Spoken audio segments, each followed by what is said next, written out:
Dober dan vsem skupaj, hvala za vabilo. 3 stvari. Predavanje bo dolgo, upam, da ne dolgočasno. Drugo, prosojnice bodo v angleščini, govoril bom pa v slovenščini, tako da ne bo problem. In tretje, o stavbah pravzaprav neposredno skoraj ne boste nič slišali, pa vse, kar bo povedano, bo pravzaprav imel povezavo tudi s stavbami. Torej, če začnem, najprej čist na kratko, mednarodni panel zavire, da boste približno razumeli, kakšna je naša naloga. Mi smo prav tako ustanovljeni od Združenih narodov, kot je IPPC ali pa IPBS. IPPC se ukvarja z podnebnimi spremembami, IPBS se ukvarja z izginjanjem biotske raznovrstnosti, mi pa z upravljanjem, gospodarjenjem z naravnimi viri. Skratka, prve 2 panela se bolj ali manj ukvarjata s posledicami, mi se pa ukvarjamo z razlogi. In kakšna je naša struktura? Imamo približno 40 raziskovalcev z celega sveta, skratka smetana tistih, ki delajo na tem področju. Potem imamo usmerjevalni komitet, to so članice, 35 držav je približno noter, najbolj aktivna je Evropska komisija, ki nas tudi največ financira. Potem je pa še manjši sekretariat, ki je lociran v Parizu in naša naloga je v bistvu povezava med politiko, med znanostjo in politiko na področju upravljanja z naravnimi viri. Imamo pa celo kopico strateških partnerjev, s katerimi imamo podpisane memorandume o sodelovanju, ki so na naših konferencah in tako naprej. Ključna vprašanja za prihodnost, ki smo jih pred kratkim definirali, so 4 področja imamo, ki jih na nek način postavljamo v center. Prvo je v bistvu spremljanje trendov na področju rabe naravnih virov, potem drugo je povezava tega z podnebnimi spremembami, biotsko raznovrstnostjo pa onesnaževanjem, zaradi tega, ker smo mi prepričani, da smo nekako ključni razlog za vse 3 probleme, s katerimi se drugi paneli ukvarjajo. In tretje je potem povezava z zdravjem, z blaginjo, z blagostanjem, pa tudi z enakostjo in zadnje je potem še povezava z bolj ekonomskimi vprašanji, kot je trgovina, kot so finance, inovacije. Skratka, to so ključna področja za naslednja 4 leta našega dela. Ampak pojdimo zdaj na ključne izzive, ki jih imamo pravzaprav vsi skupaj. Najprej, danes se ukvarjamo s kar številnimi akutnimi problemi, ki jih poznamo, od posledic, ki so povezane z vojno, ki se žal dogaja v Ukrajini, potem s posledicami, ki jih opažamo skozi poletja, ki postajajo vse bolj drugačna, kot so bili vsaj v moji mladosti, potem so vprašanja, ki so povezana s posledicami covida, vendar poleg teh akutnih kriz imamo opravka tudi z kroničnimi krizami, ki imajo pa jedro bistveno bolj nazaj in ki so se bolj korak po koraku razvijale, pa danes žal že zelo opažamo njihove posledice, kot so vsa te okoljska vprašanja, kot so tudi vsa socialna vprašanja, vprašanja neenakosti. Tu bi pravzaprav zaključil samo z enim stavkom, ki je nekako priporočilo za vodenje politik. Če boste jemali zdravila, protibolečinska zdravila, to ne bo pozdravilo vaših sistemskih bolezni. Torej je dobro jemati taka zdravila, ki odgovarjajo na oboje. Ampak začnimo pri najbolj elementarni stvari. Tole, kar imate pred seboj, je biomasa živali. Znotraj tega smo tudi ljudje, če boste opazili, bolj malo nas je v tej biomasi živali, ampak če gremo korak naprej, ta biomasa živali v primerjavi z ostalo biomaso življenja, ki ga imate na zemlji, od rastlin, potem gob in bakterij in tako naprej, je pravzaprav en zelo majhen del. Pa pravzaprav to ni osnovna poanta tega, kar sem hotel povedati. Na levi strani imate celotno biomaso živega dela, na desni imate pa antropološko maso, skratka tisto, ki jo je ustvaril človek. Skratka od betona, asfalta in vaših stavb znotraj tega. In obeti so, da bo ta desni stolpec do leta 2040 približno 3-kratne višine biomase življenja. Zdaj, že danes je na Zemlji še enkrat več plastike, kot je v bistvu biomase živali. In ta kompas, ta donut oziroma krof, če bi v slovenščino prevedel, ki ga je Keith Raworth razvila, je v bistvu nekak orientacija, ki je naj bi šli. Znotraj tega so človeške potrebe, ki se seveda širijo zaradi ekonomskega razvoja, kakor tudi zaradi rasti prebivalstva. Zunanji krog so pa omejitve, ki jih pač prihajajo iz tega, da živimo na enem planetu. In na nekaterih področjih že krepko presegamo planetarne meje. In to ste verjetno slišali že večkrat. Pri podnebnih spremembah, pri biotski raznovrstnosti, land conversion, pa tudi pri uporabi različnih stvari, ki jih mečemo na zemljo, zato da imamo večji pridelek. Ta slika je novejša, je kakšen mesec stara in stvari gredo žal, ampak pričakovano na slabše.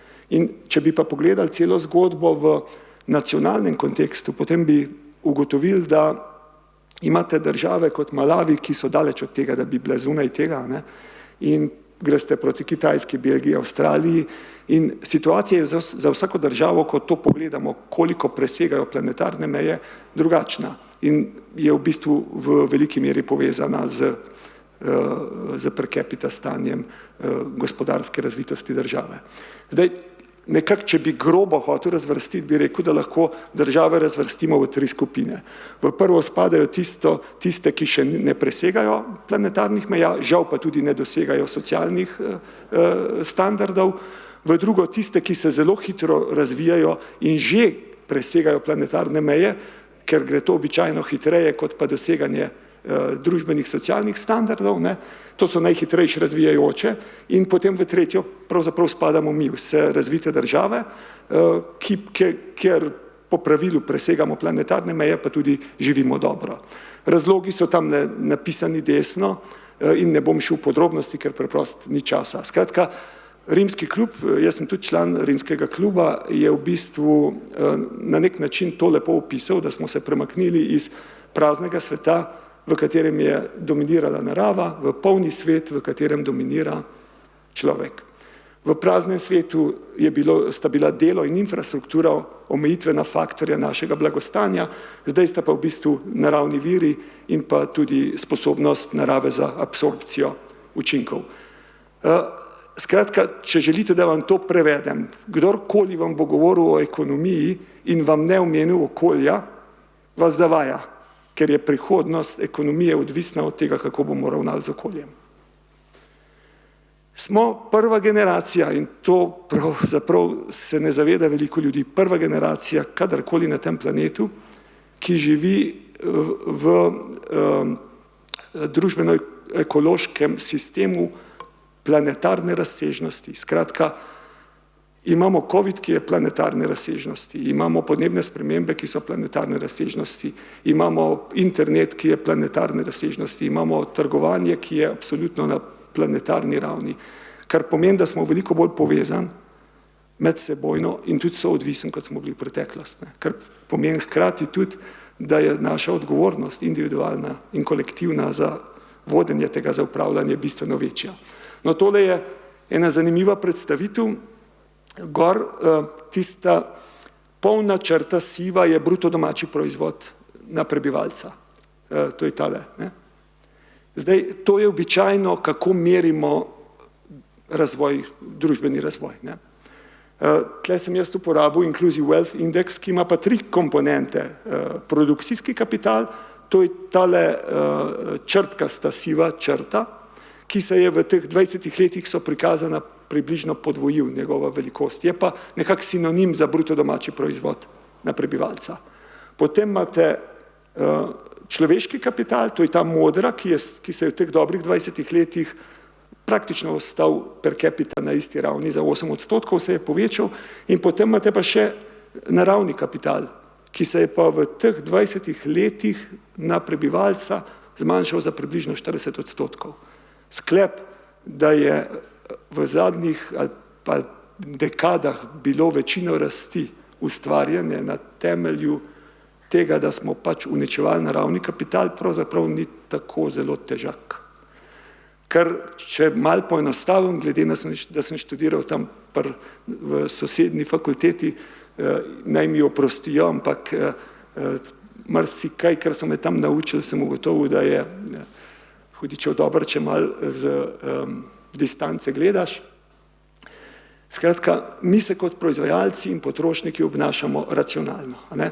In ključna stvar, ki nas vodi, so tržni signali, ki jih dobivamo preko, na različen način, ključni del signalov so pač cene. Ne? In zakaj se vse dogaja, kar sem prej razložil, pa tudi če povežem z prejšnjo prosojnico? Ker je produkcijski kapital na nek način prevrednoten in prenagrajen, ker je delo podvrednoteno in podnagrajeno in ker naravnega kapitala oziroma narave ne vrednotimo. Zdaj, jaz vem, da ima narava intrinsic value, skratka vrednost sama po sebi, ampak dokler je del tržnih zakonitosti, potem je to rezultata. Ne?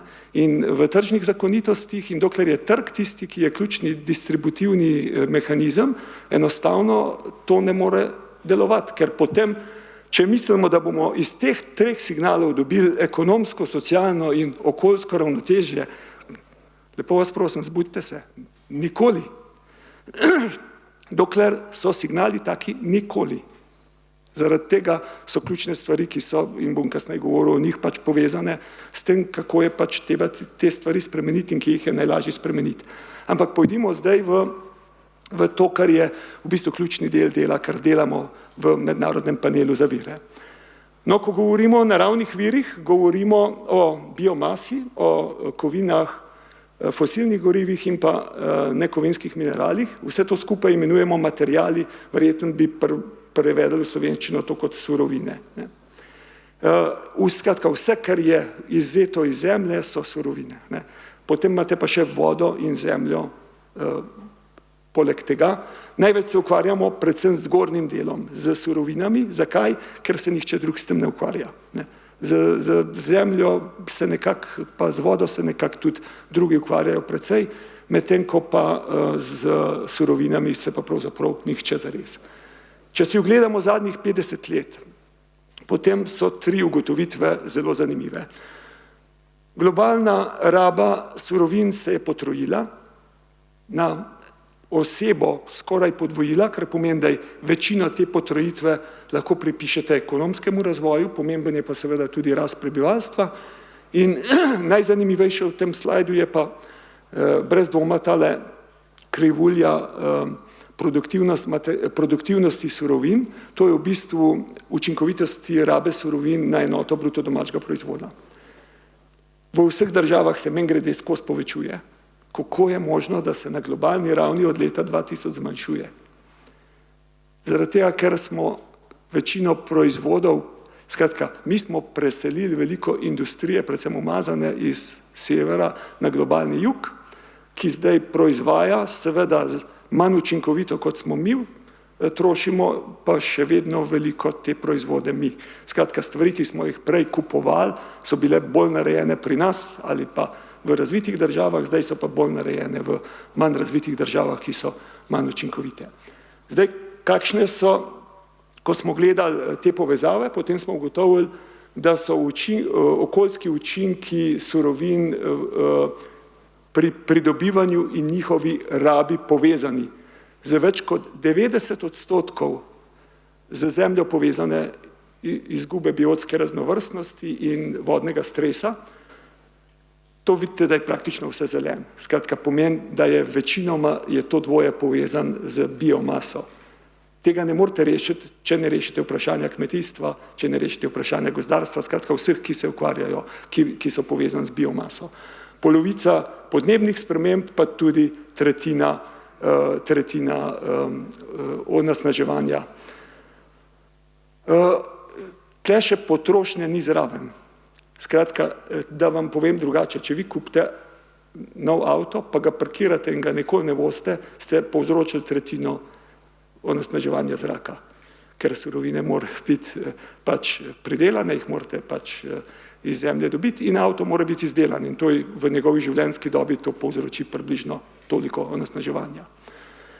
In ko smo potem gledali, in to je zanimivo predvsem tudi z vidika stavbnega sektorja, ko smo gledali, potem 4 skupine smo imeli, od low income do high income countries, pa še 2 vmes, ne. Če gledate domačo rabo surovin doma, ne, potem vidite, da je na osebo že višja v upper middle income countries, skratka Kitajska in podobne. Zakaj? Zaradi tega, ker gre pač tam za intenzivno izgradnjo infrastrukture mest. To je pa z vidika materialov izjemno intenzivno, ampak takoj, ko greste pa potem na footprint, na ogljični odtis teh surovin, ki v bistvu upošteva, kje se proizvodi na koncu potrošijo, pa vidite, da je v razvitih državah približno 13:1 je v primerjavi z nerazvitimi državami. Skratka, dostop do surovin, raba surovin je bila vedno osnova za razvitost neke nacije. No, naše ocene, ki smo jih z modeliranjem naredili, so, da če se bodo stvari razvijale tako, kot so se, bo približno do leta 2060 prišlo do ponovne podvojitve rabe surovin in zato je naš osnovni sklep, da če želimo se še naprej pogovarjati sploh o rasti blagostanja, o gospodarski rasti, je nujno odvojiti to od rasti rabe virov in oboje od okoljskih učinkov. Zdaj gremo pa proti, zdaj smo se bolj o problemih pogovarjali, zdaj se bomo pa bolj, kako v bistvu bi se dal, kateri so ključni elementi, da se te stvari popravijo, ne. Vsi ste, to sem prepričan, že slišali za tako imenovano krožno gospodarstvo. Kaj je krožno gospodarstvo? Ker se ga razume malo čist vsak po svoje. Krožno gospodarstvo je v bistvu ključni instrument za doseganje tega odvojitve, te rasti, o kateri sem prej govoril. Instrument.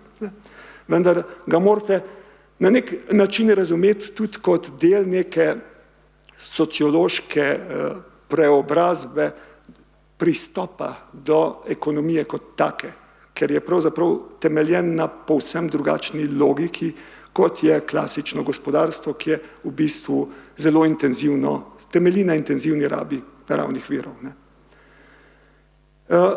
Če pogledate, tole so vse deli različne komponente krožnega gospodarstva.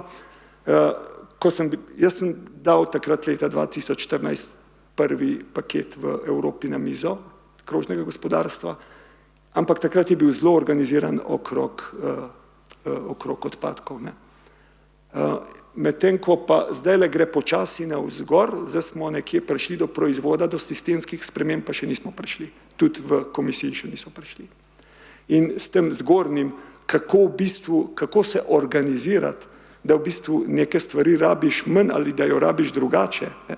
Kako zadovoljiti človeško potrebo z manj rabe virov, v bistvu s tem se prav zares še ne ukvarjamo, ne? Ampak osnovni premik v glavah, ki smo ga želeli doseči, je naslednji, ne. Mi pravzaprav ne rabimo avtomobila, ampak želimo biti mobilni, ne. Vi ne rabimo teh žarnic, ampak potrebujemo svetlobo. Vi ne rabite stola, ampak imate potrebo po sedenju, ne. Potem ne rabimo hladilnikov doma, ampak rabimo pač ohlajeno in zdravo hrano. Ne rabimo CD-jev, hvala Bogu, to smo že dosegli, ampak želimo poslušati muziko, ne. Ne rabimo pesticidov, ampak želimo pač zdrave rastline, ne. Skratka, dematerializacija, razmisliti o konceptu lastnine in pa dopolniti koncepte, ki so prevladujoči, o učinkovitosti, tudi z zadostnostjo, so ključni razmisleki, ki nam na nek način še manjkajo. Vam bom razložil, zakaj je to tako zelo pomembno. Vsi, ki smo malo starejši, se spomnimo, da so pralni stroji, hladilniki in podobne zgodbe trajali bistveno dlje kot pa danes, ko je tehnologija in znanje veliko na višjem nivoju. Kar bi način bilo paradoksalno, pa ni. Zaradi tega, ker če sem jaz lastnik hladilnika, ima proizvajalec samo en interes, da proda meni kot potrošniku jih čim več. Tudi nima interesa, da je poceni popravljiv. Pravzaprav raje vidi, da je popravilo dražje od novega nakupa in se nam pogosto dogaja, da enostavno gremo novo kupiti, kot pa popraviti. Saj v Belgiji tle je malo boljšno. V Belgiji so pa storitve, kot bi zlato vam v hišo prinašali. Ampak to je zgodba, ki je zasnovana na potrošnji, na intenzivnosti rabe virov. Zdaj si pa predstavljajte, da je proizvajalec do konca življenjske dobe, vi imate hladilnik glih tako v stanovanju, ampak niste njegov lastnik. Plačujete 10 € na mesec za njegovo rabo oziroma za to, da dobite storitev zdrave in ohlajene hrane. Kakšna je razlika? Razlika je zdaj ta, da hladilnik postane strošek proizvajalca in ima željo, da jih pravzaprav v vašem stanovanju ima čim manj. On jih popravlja. On ga bo dizajniral tako, da bo trajal dlje, da bo popravljiv lažje, ker je interes njegov popolnoma drugačen. In postavite zadevo na glavo. In to se da narediti z večino proizvodov.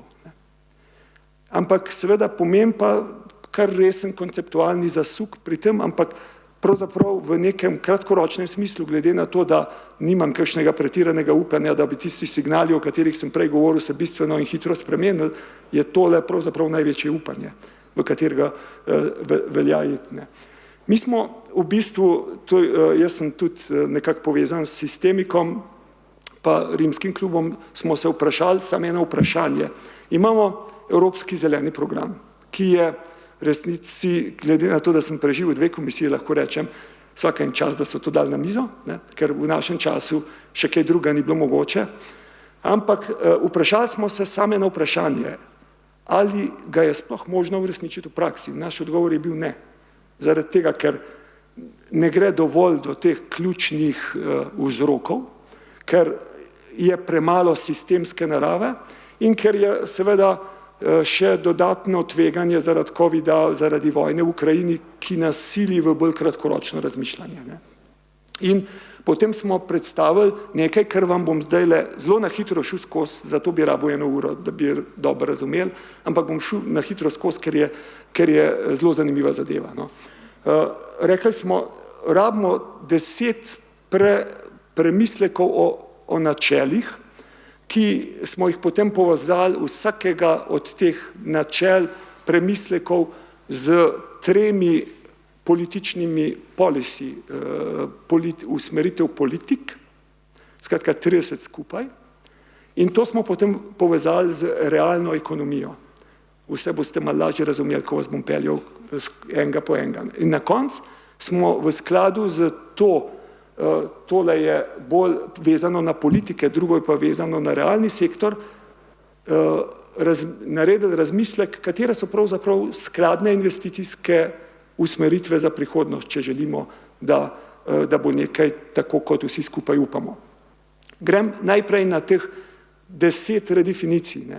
Prva je redefiniranje blaginje, da gremo iz blaginje, ki je definirana z agregatno ekonomsko rastjo, na blaginjo, ki je definirana z socialno-ekonomskim razvojem in blaginjo. Zdaj, samo za tega vam bom dal, katere so 3 naša priporočila, ki smo jih dali kot, to niso pravzaprav zelo konkretna, ampak so usmeritve, kam bi politika morala iti. Najprej, naše prepričanje je, da smo bistveno preveč, predvsem v razvitih državah, usmerjeni samo na rast, ne pa toliko tudi na vprašanje delitve. In da bi mogli te 2 vprašanji bolje uravnotežiti. V saturiranih državah je vprašanje, kako deliš, vsaj tako pomembno, kot vprašanje, kako ustvariš. Meni je kristalno jasno, da ne moreš nič deliti, če ne ustvariš. Ampak je pa zelo pomembno, da se da več poudarka tudi tam. Drugo, če želimo narediti sploh ta prehod v trajnostno družbo, je to povezan z sprejemljivostjo teh sprememb. In kot vidite v praksi, praktično nobena od teh sprememb, pa kakorkoli dobra je, kakorkoli je povezana s kakšnimi cenovnimi signali, ne gre. Ne. Torej, morate vi v bistvu socialno in okoljsko zgodbo vezati. Ne. In tretje je bilo malo bolj konkretno, da morate pač dohodkovne davke zamenjati z davki, ki so bolj vezani na naravne vire, tako da imate v bistvu ciljate dva cilja, eden je okoljski cilj, eden je pa socialni cilj. In predvsem mora minister za finance počasi razumeti, da ni njegova ključna naloga samo držati proračun v ravnotežju, ampak je osnovni človek, ki daje proizvajalcem in potrošnikom usmeritve za naše obnašanje.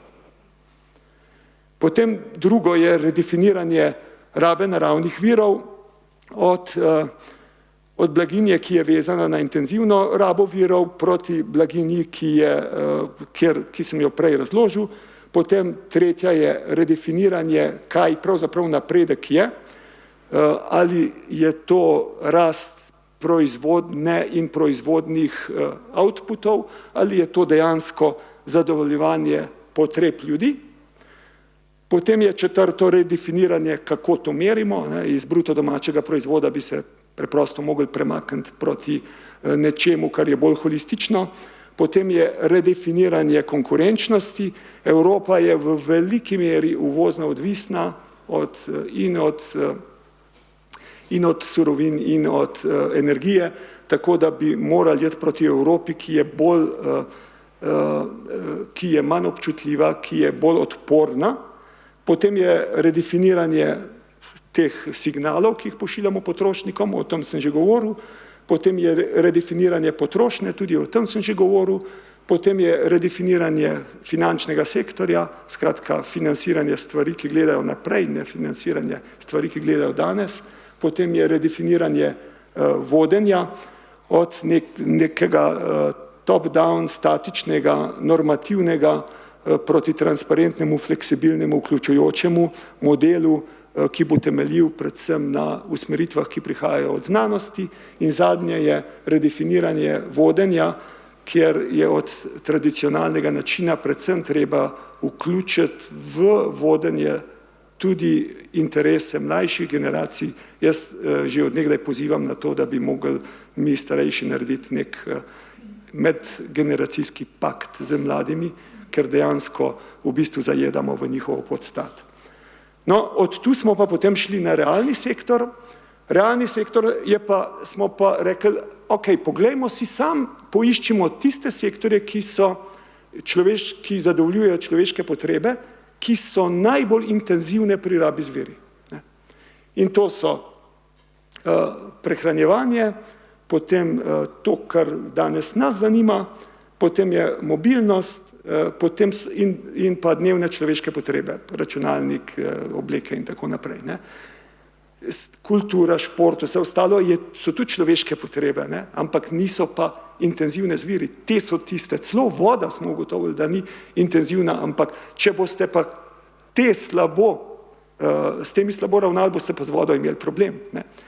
In potem smo pa v drugi fazi pa rekli še, ok, kateri so pa tiste podporne aktivnosti oziroma podporni pogoji, da mi te človeške potrebe lahko pravzaprav zadovoljimo, direktna raba narave, potem energija, surovine in pa na koncu še inovacije in digitalizacija, ki je v zadnjem času tudi postala zelo intenzivna. Skratka, to je potem, in vse to skupaj je med seboj povezano.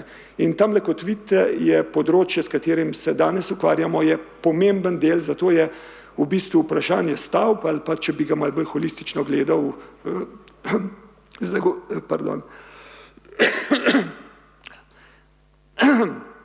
nič ni narobe z mano, sam alergijo imam.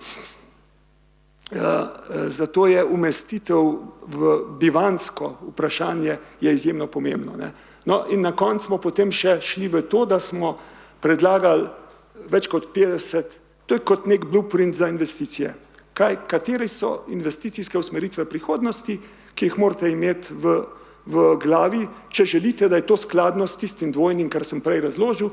in potem smo za vsakega od teh, recimo, to je vprašanje bivanjskega prostora, so tu osnovne investicije in politike, za katere mislimo, da bi se morali na nje osredotočiti, če bi želeli, jaz vam bom itak, če boste želeli te predavanja mirne duše, lahko razdelite. Super, najlepša hvala. No, in skratka, celoten sistem je takole, te redefinicije, potem te sektorji, investicije in potem so tu politike, s katerimi se pravzaprav to doseže. Tako je en tak zelo simpatičen prikaz, enostaven, ampak mal ga je drugače za razumeti kot življenje, v katerem smo trenutno. No, in potem smo od tega se vprašali pa samo še eno vprašanje naprej, ker to je vezan bilo prvo na Evropo, zdaj pa kaj pravzaprav v Evropi moramo drugače narediti, da lahko sploh pričakujemo od tistih, s katerimi danes živimo skupaj in trgujemo, da bodo na nek način sledili naši politiki.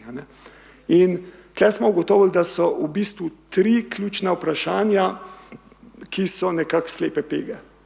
Prvo je, praktično nikjer ne uporabljamo sistemskega pristopa. In če pogledate samo podnebne spremembe, v podnebnih spremembah je vprašanje naslednje. Kako spraviti neto CO2 do leta 2050 na 0, kolikor vas bo že stalo, nas pa ne zanima. Skratka, nas pa zanima vse ostalo, in morate tudi, ko rešujete podnebne spremembe, kakor pomembne že so, gledati to stvar na ta način. Recimo, tole je tipičen prikaz, kako imajo podjetja vgrajeno, ta prvi modri del je, da imajo te cilje že sprejete in tudi že dejansko. In pri podnebnih spremembah vidite 83 spodaj, pri nutrient pa biodiverziteti so praktično nimajo, ne obstaja. Skratka, to ni še nekaj, kar bi bilo videno, kot da je problem. Pa je glih tok kot oni prvi. Če vam dam iz tega primer transporta, tole je bil sklep podnebne konference. Če to prebereš, te dol vrže. Road transport aiming at zero emissions vehicles to be the new normal, accessible, affordable and sustainable in all regions 2020. Skratka, če ti ne razumeš, kaj je v bistvu osnovni problem, in osnovni problem je približno viden tule, da je vsak privatni avto, na koncu se vam lahko celo zgodbo razložim, pa bo trajalo predolgo, v bistvu njegova raba je 2%, da ne govorimo potem, kakšen je sploh izkoristek energije, ki pride v avto, da ne govorimo o stranskih učinkih, ki jih vidite v izgubljenih človeških življenjih, potem vidite, kaj je pravzaprav avto in kaj je problem. In vi morate gledati vedno skozi mobilnost, skratka skozi človeško potrebo, ker človeška potreba, kot smo rekli, je mobilnost. In tu je najprej, to smo se lepo, hvala Bogu, med COVID-om naučili, da lahko marsikaj naredimo od doma, potem je modalna sprememba modalnosti, skratka, da je pač tudi prostor urejen tako, da smo bliže nekaterim stvarim, kot bi bili, potem je večja raba avtomobilov, to je tisto, kar je bilo pravzaprav poudarjeno na prejšnjem slajdu, šele potem preidemo na avto. In seveda je dobro, da jih elektrificiramo, absolutno. Ampak ne ena za ena, lepo prosim, ker potem smo dvakrat zamudili priložnost in vam bom na naslednjih slajdih pokazal, kaj v bistvu to pomeni. Ampak to, da še seveda vse, kar ugradimo v avto, tudi razmišljamo na ta način, kako bomo ponovno uporabili. Druga slepa pega, predvsem gledamo vse preveč ne skozi vzroke, ampak skozi posledice. In ne gledamo ne na tržne signale, niti ne gremo do rabe naravnih virov. In če gledate tržne signale danes, recimo, če vam dam en tak lep primer, kako približno ravnamo z naravo. To je tako, kot če bi vi šli v Mercator, pobrali z polic, ker rabite, šli ven, nič plačali in to je to. In če mislite, da Mercator na všucu grunt se motite, bo šel. In to približno je ravnanje danes z naravo. Če hodeš tja, vzameš, potem je to. In ta racionalno, kratkoročno, mi se dejansko obnašamo racionalno, kratkoročno, samo dolgoročno, je pa po moje najboljš v tej Arto Pasolinovi knjigi kako je že slovenski naslov, očarljiv skupinski samomor.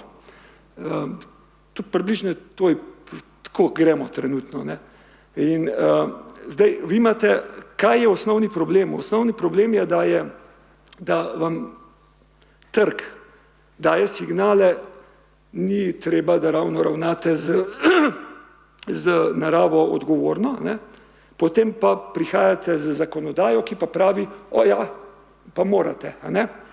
In posledica tega je, na trgu ena velika zmeda, veliko lobiranja, vsi, ki se zauzemajo, zato se skozi podjetja zauzemajo proti temu, da pride do sprememb, ker jih tržni signali pelejo na drgama. Ne?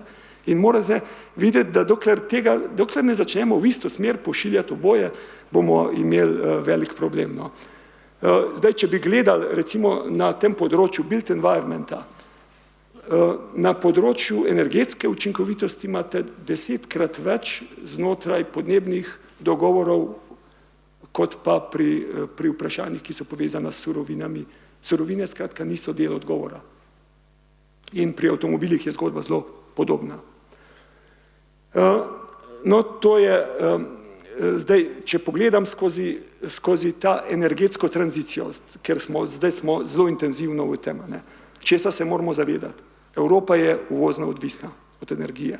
Večinoma smo od Rusije, ker smo zelo dobro občutili. Ne? Ampak, ko govorimo o surovinah, je pa stanje čisto, še slabše. Pri večini smo odvisen tudi in velikokrat smo spet regionalno odvisen, veliko smo odvisen od Kitajske pri kritičnih surovinah. In zanimivo je, ko je Evropski zeleni program je to povzel, no net emissions of greenhouse gases 2050 and where economic growth is decoupled from resource use. O prvem govorijo vsi, o drugem nihče. Praktično ta zgodba ni v političnem prostoru. Ne. In vendar pa, ko smo gledali recimo to pri mednarodnem panelu, ja, ko gledate na levi strani rumeni so obnovljivi viri, na desni so pa fosilni. Nismo pa gledali za nuklearno.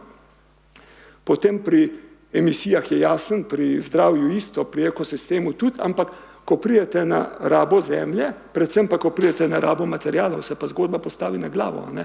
Tako da na nek način drsimo iz energetskega sistema, ki je bil odvisen od fosilnih goriv, zdaj v energetski sistem, ki je odvisen od materialov, od surovin. Če pogledate pri avtomobilih, električni avto, tradicionalni avto ali pa veter, sonce v primerjavi z klasično, trenutno. Skratka, nočem tudi približno ne reči, da ne je to smer. Ne? Ampak zato je prvo vprašanje, kje lahko najprej zadovoljimo človeške potrebe na bolj racionalen način, šele potem pride to vprašanje. Ne? Recimo, Mednarodna agencija je to povzela, reaching net zero by 2050, 6 times today critical mineral use, pa electric vehicles do 10-krat več kot pa konvencionalni avto.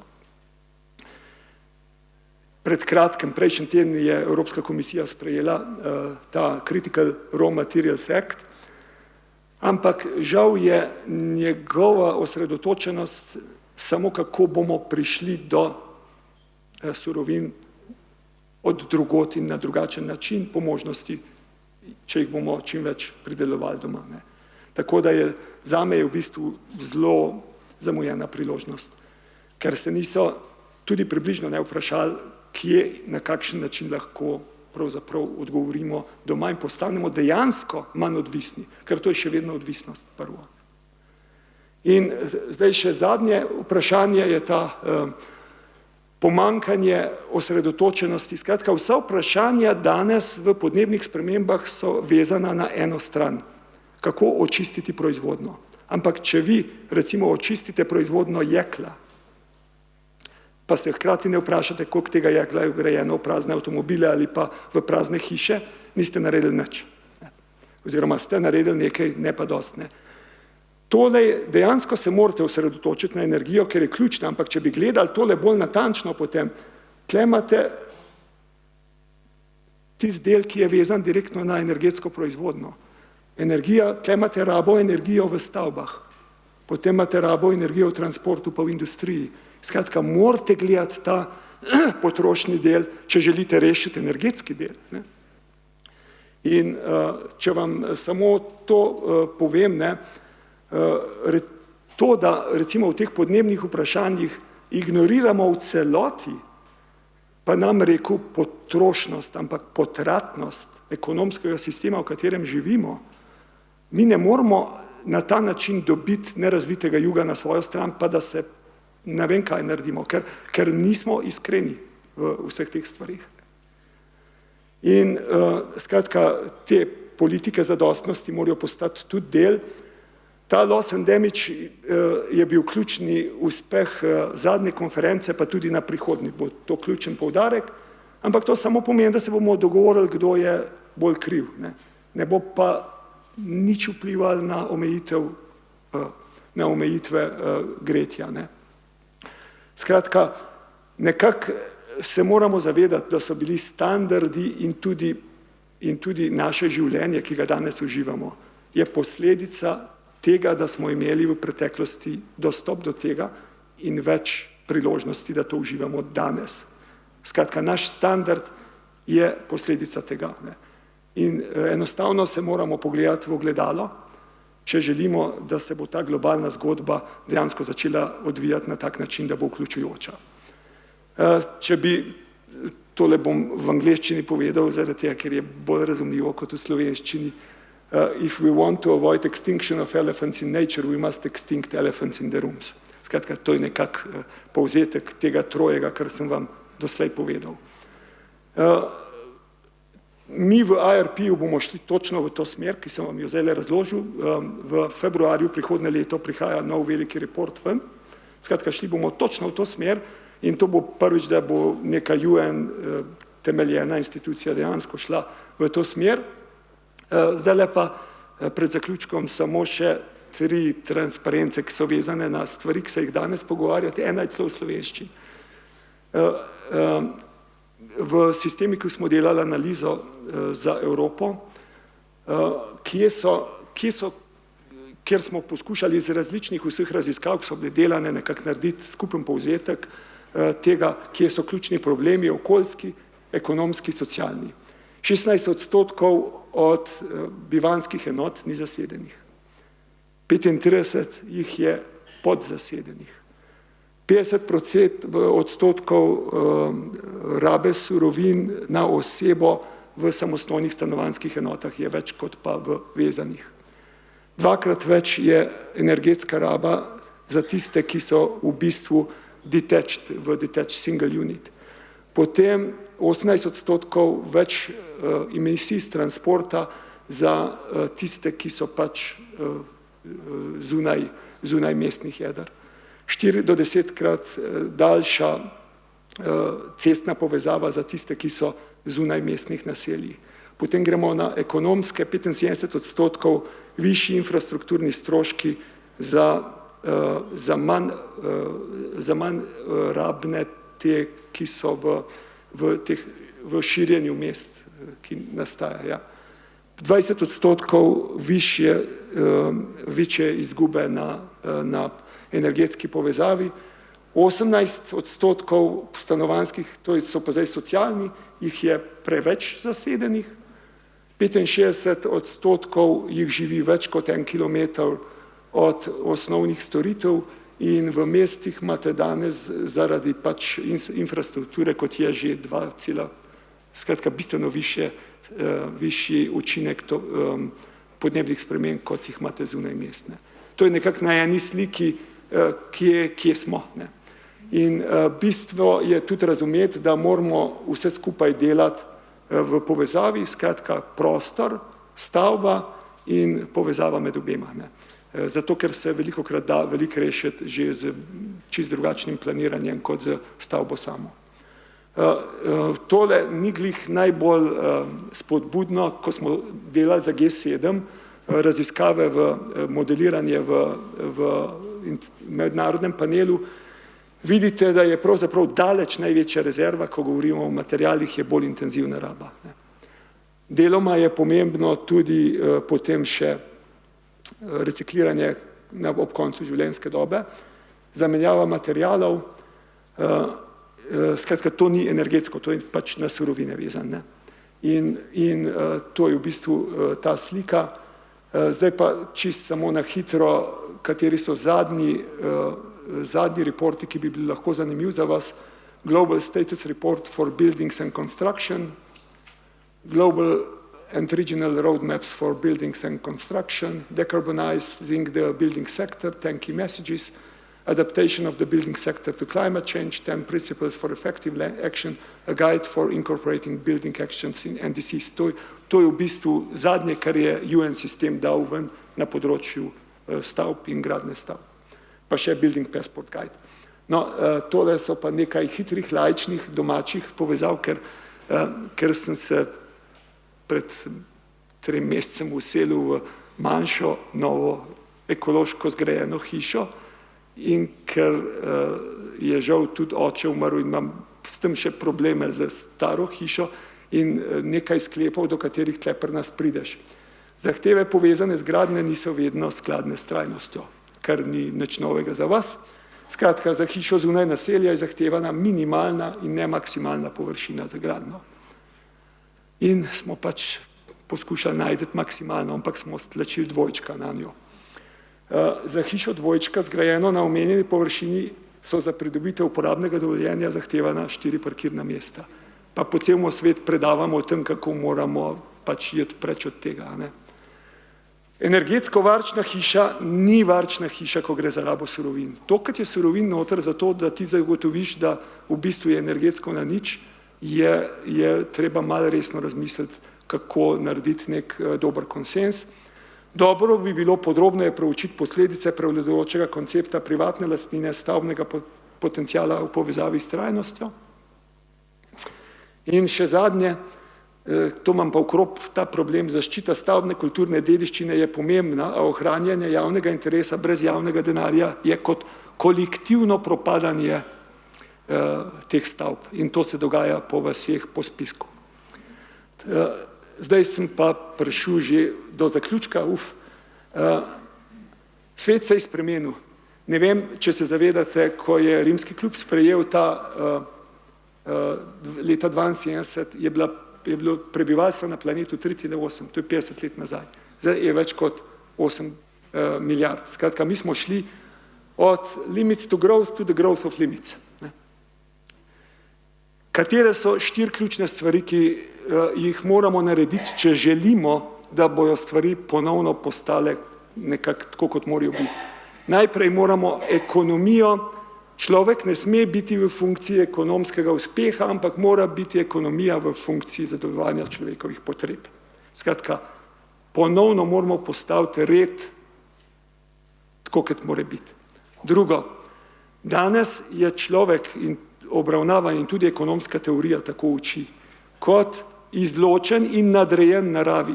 Ne bo se končalo dobro. Smo del narave. In uničevanje narave je uničevanje samega sebe. Tretje, moramo iti iz te proizvodnje, ki je pač bazirana na pridobivanju in izkoriščanju, v proizvodnjo, ki bo v večji meri temeljila na odgovornem, inovativnem, kreativnem zadovoljevanju človeških potreb. In zadnje, iz egoističnega, kratkoročno temeljenega, na kratkoročnih interesih temeljenega upravljanja, vodenja družbe, moramo iti v sodelovanje, v delitev suverenosti. Trkanje po prsih, da želimo biti suvereni, je recept za to, da nikoli več ne bomo suvereni, ker bomo kolektivno zdrseli v obdobje, ko bo človeštvo imelo resen problem. In ta medgeneracijski pakt sem že omenil. Če pogledate v zgodovino, je bil dostop do naravnih virov vedno ključna determinanta vaše blaginje. Ampak žal je bil dostop do zemlje, vode, nafte, mineralov zlata in podobnega tudi vedno razlog za konflikte in vojne. Ne. Če gledate, to je World Economic Forum, to ni Greenpeace. Ne. Če gledate, kateri so ključna tveganja v 10 letih, in to je bilo narejeno na podlagi anket gospodarstvenikov, imate med 6 5 okoljskih. Jaz upam, da nismo toliko neumni, da bomo imeli čez 3 leta levo, dvoletno pa desno usklajeno v zeleno. Ne. Skratka, treba je misliti, to ni več dolgoročno, to je tu, zdaj. In mislim, da so lekcije, ki smo se jih naučili, da je naš odnos med nami in naravo nujno treba vzpostaviti na drugačne temelje. Da to ni samo okoljska zgodba, to je ekonomska zgodba, to je zgodba varnosti, to je zgodba odpornosti. In če jo bomo razumeli na tak način, potem bo v redu. Imamo pa samo 2 možnosti, ali jo kolektivno rešujemo, ali pa se bo kolektivno reševala preko nas. Skratka, z posledicami, ki jih že danes vidimo. Ne. Krožno gospodarstvo zato ni nov koncept, to sta zadnji 2 prosojnici, edino vprašanje, skratka, cela narava je krožno gospodarstvo. Nič tam ni izgubljenega in vse ima svoj namen. In edino vprašanje, na katerega moramo odgovoriti, je, ali smo ljudje del narave. In ko bomo odgovorili na to pritrdilno, potem bomo začeli malo drugače se obnašati. In če imate problem s tem, potem prosimo za nasvet najbolj znanega Belgijca, to je Hercule Poirot, detektiv, ki je na vprašanje, ko so ga nekoč vprašali, zakaj o sebi govori vedno v 3. osebi, odgovoril približno takole, če je nekdo ta genij, kot sem jaz, potem mora vzpostaviti zdravo distanco do samega sebe. To je približno naš ključni izziv ljudi v tem trenutku, da vzpostavimo to zdravo distanco do samega sebe in na ta način nam bo šlo v bistvu lažje. Hvala.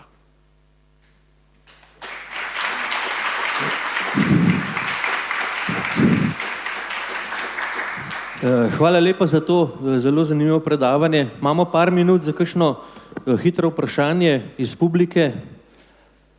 Se bo kdo pogumil biti prvi? Drugače dovolite meni eno vprašanje. Vi ste sodelovali v slovenski vladi, bili ste v Evropski komisiji, ste na tem globalnem kompasu osredotočeni, pa me zanima morda ta pogled na Slovenijo. Kaj v Sloveniji so tiste prednosti, ki bi jih lahko izkoristili? Vi ste govorili tukaj o 10 načelih tega sistema, kompasa sistemske preobrazbe, pa 4 ključne elemente, ki porabljajo največ resursov. Kje smo tukaj Slovenci lahko, na katerem delu tam, kjer bi lahko napredovali hitreje kot recimo nekdo drug? Jaz mislim, da osnovna stvar, ki si jo Slovenci pravzaprav ne vemo, kaj imamo, ampak to jih veliko ne ve.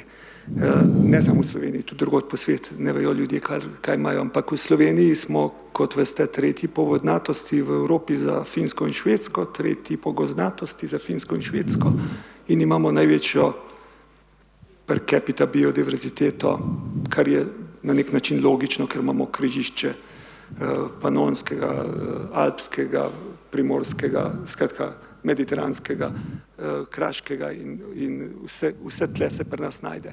Skratka, ljudje, ki pridejo sem, ki prvič pridejo v Slovenijo, od vsakega boš slišal stavek, kako je prijetno presenečen. Kar je v bistvu dobro in slabo. Dobro je zato, ker dejansko vidijo, kaj imamo, slabo je pa, ker je pač predstava o nas malo drugačna. In naša prihodnost in prihodnost nasploh, zdaj z vsemi stvarmi, ki se dogajajo pri digitalizaciji, umetni inteligenci in tako naprej, proizvajanje proizvodov ne bo problem. Tisti, ki bo imel najbolje ohranjeno naravno in kulturno dediščino, bo tisti, ki bo živel, ki bi imel pogoje za življenje v prihodnosti najboljše in zato je vedno pri kriterijih, ko se odločamo za karkoli, treba to postavljati na prvo mesto, ker je preprosto nekaj kar bo določalo našo prihodnost in določa zdaj že prihodnost sveta. Tako da mi smo srečni in obdarjeni s tistem, kar imamo in poskusimo to držati, namesto da kakšno neumnost naredimo. Morda še en komentar z vaše strani. Prej ste predstavljali, kako so te potrebni zasuki, da bi se v bistvu uspeli. Hkrati pa se pojavlja težava, a so te zasuki taki, ki jih bomo delali postopoma ali jih bomo delali vsi skupaj. Namreč, če bi samo en del sveta, in to se recimo vidi pri trgovanju z emisijami, en del sveta ima nek urejen sistem, ki pa sedaj ker ne funkcionira po celotnem planetu, je tudi sam tukaj na nek način malo marginalen v teh pričakovanjih glede samega rezultata. Ta marginalnost glede pričakovanja